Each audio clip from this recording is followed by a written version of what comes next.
Hello, Davis County friends and family.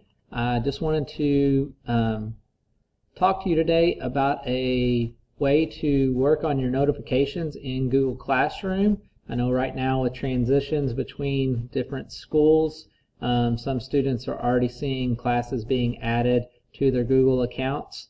So if you are getting notifications that you do not need or that you would like to hide, the easiest way to get rid of those is to go up on your main classroom screen to the three bars at the top, and if you click there, and then you can go down to settings, and for some of you the list may be longer, but you can find settings at the bottom, and then under notifications, if you keep going down, you can see class notifications at the bottom. If you click the arrow to open class notifications, then you can actually go in and you can toggle off different classes.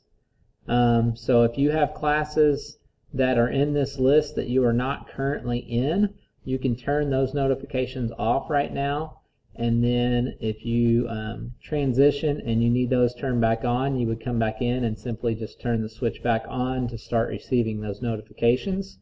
So this is a quick way to turn them completely off for each class.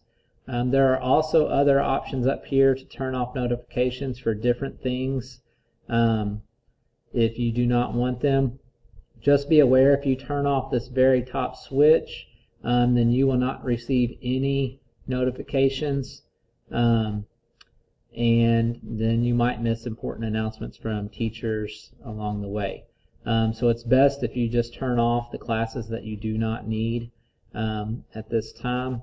And then, like I said, you can turn them back on when needed. I hope that helps out. Have a great day.